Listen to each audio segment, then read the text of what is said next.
Рахман Али Ырысов Баткен районунун алыскы Кайыңды айылында жеке ишкерлик менен алектенет. Ал ишкерликти баштаган учурдан тартып эле насыя алып келет. Бирок насыянын жылдык пайызы көп болгондуктан чоң суммадагы насыяны алып иштетүүдөн чочулап келген. Эми Баткен облусунун жеңилдетилген каржылоо долбоорунун алкагында берилип жаткан жеңилдетилген насыядан алып ишкерлигин чоңойтсом дейт. Атайын неме бөлүнгөн кредит бар дегенде 5%.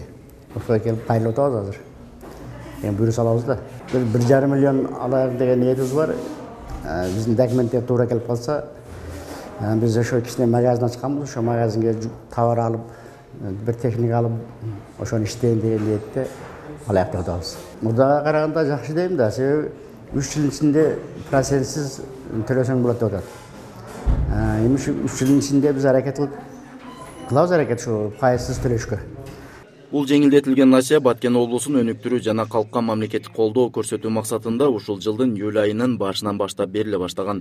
Жеңилдетилген насыя көп тармактуу болгондуктан мында айыл чарбасы, кайра иштетүү, туризм, өнөр жай кызмат көрсөтүү жана бир топ башка чакан жана орто бизнестин субъекттерине берилет.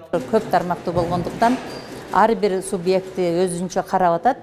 Бул насыялар мал чарбасына 300 миңге чейин күрөөсүз берилет, 3 жылга пайызсыз. Андан сырткары ишкерликтерге 5 жылга чейин берилет. Бул 5 жыл деген өзүнүн ичинде 1 жыл жеңилдетилген мөөнөт берилет, 1 жылга чейин пайызсыз. Андан кийин 2-3 жылы пайызсыз иштетет ошол акчаны.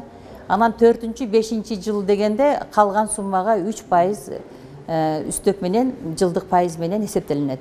Жеңилдетилген насыя көп тармактуу болгондуктан учурда насыя алуучулардын саны көбөйүүдө. Негизинен Баткен облусунун климаты айыл чарбасына ылайыкташкандыктан көбүн эсе айыл чарба продукциясын кайра иштетүүгө алышууда. Облус боюнча 470 миллион берилген, Баткен шаар облус районуна 270 миллион берилди. Бүгүнкү күндө заявленияларды кабыл алып жатабыз.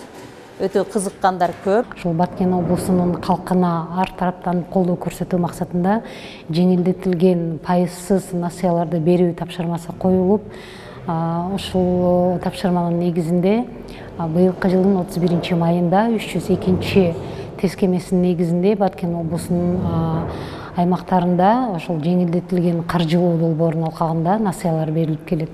Бул насыялар ошол Баткен облусунун аймагындагы мамлекеттик банктардын тарабынан берилип атат. Бүгүнкү күндө 4 чаранга 2 миллион 800 миң сом берилди. Жеңилдетилген насыяны алуу менен элет жериндеги ишкерлик менен алектенгендерди колдоо болуп саналат. Буга чейин облуска мындай ири суммадагы каражат бөлүнгөн эмес. Максатбек Акылбеков, Бактыбек Нышанбай уулу, Ала Тоо 24, Баткен облусу.